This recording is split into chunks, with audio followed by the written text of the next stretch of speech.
Various social media platforms ఉంటాయి. TV ఛానల్స్లో ఉండేటువంటి ఆన్లైన్ ఛానల్స్ కావచ్చు, అదర్ సోషల్ మీడియా ప్లాట్ఫామ్స్లో నిన్న చూస్తే కేసీఆర్ గారి ప్రసంగాన్ని 36 లక్షల మంది లైవ్లో చూడడం జరిగింది.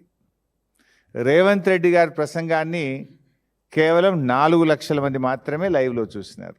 అంటే not even 10% of the viewership. KCR గారి వ్యూవర్షిప్లో 10% కూడా రేవంత్ రెడ్డి గారికి వ్యూవర్షిప్ లేదు. అంటే ప్రజలు కేసీఆర్ గారి పట్ల ఎంత గౌరవంగా ఉన్నారు, 2.5 ఏళ్లలో నీ స్థాయి ఎక్కడి నుంచి ఎక్కడికి పడిపోయిందో స్పష్టంగా అర్థమవుతుంది. దానికి ఇంకో లైవ్ కూడా చూపిస్తాను నేను. బీఆర్ఎస్ పార్టీ అఫీషియల్ వెబ్సైట్లో మా న్యూస్ ఛానల్లో 2000 మంది కేసీఆర్ గారిది 2K లైవ్ చూస్తూ ఉన్నారు నిన్న.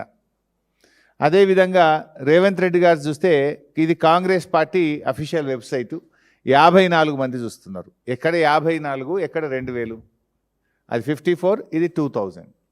అన్నీ కలిపితే ఆల్ ఛానల్స్ యొక్క యూట్యూబ్ కానీ ఆన్లైన్ ఛానల్స్ కానీ అదర్ యూట్యూబ్స్ కానీ మొత్తం 36 లక్షల మంది కేసీఆర్ గారి ప్రసంగాన్ని చూస్తే రేవంత్ రెడ్డిది 4 లక్షలు. ఒకటి ఏమైందంటే నువ్వు తెలిసినో తెలియక చేసినావో కానీ ఒకే సమయంలో జరగడం వల్ల దాని వ్యూవర్షిప్ ఎంత, దీని వ్యూవర్షిప్ ఎంత, ఎవరి రేటింగ్ ఏందో అర్థమైపోయింది ప్రజలకు. రేవంత్ రెడ్డి గారి స్థాయి ఏందో, కేసీఆర్ గారి స్థాయి ఏందో రాష్ట్ర ప్రజలకు మాత్రం కంపారిజన్ మాత్రం స్పష్టంగా అటు చూస్తే 2000 కనబడుతుంది, ఇటు చూస్తే 54 కనబడుతుంది. అటు చూస్తే లక్షల్లో ఉంటుంది, ఇటు చూస్తే వేలల్లో ఉంది. అంటే నీ పరిస్థితి ఏమైపోయిందో 2.5 సంవత్సరాల్లో ఇప్పటికన్నా తెలుసుకోను.